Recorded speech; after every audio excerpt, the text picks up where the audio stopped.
Okay, so we're going to be calculating the line integral over c of f dot dr, where f of xy is equal to e to the x squared, comma 1 minus e to the y squared. And c is the curve given by r of t is equal to sine of pi t plus t, comma e to the t times sine of pi t plus t, for t between 0 and 1. So a few things to notice about this. First of all, our vector field f is kind of a mess, as is our curve r. So when we're doing one of these problems, the first thing I want to check is whether or not our vector field is conservative. So f is defined everywhere, so it suffices to check partial p, partial y, which in this case is 0, and partial q, partial x, which in this case is 0. So that means that f is conservative. Now normally we would go and we would calculate the potential function for f and then use the fundamental theorem of line integrals. But the issue here is we don't really have a good way of calculating the potential function, because if we go to take the integral of e to the x squared dx, we really don't have a way to calculate this. So we're going to use a different method instead. So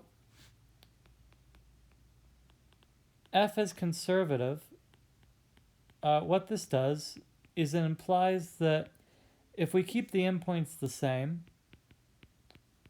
then this line integral is independent of path.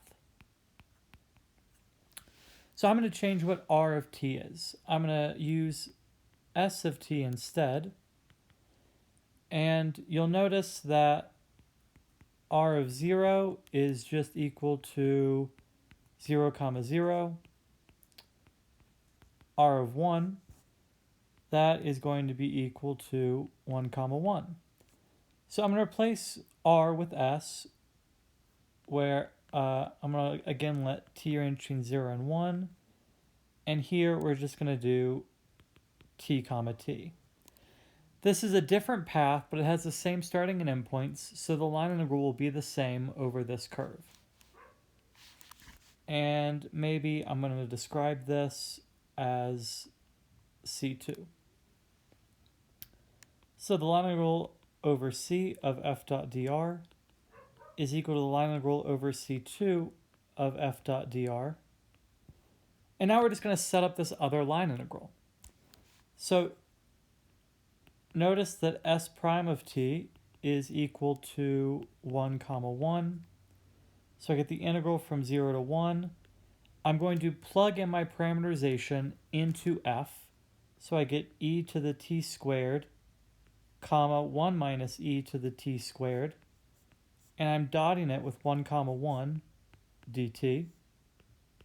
So I have the integral from 0 to 1 of e to the t squared plus 1 minus e to the t squared dt, which is the integral from 0 to 1 of 1 dt, which I'm just going to write as dt. And this is just the length of that line segment, which is 1. And that's our answer.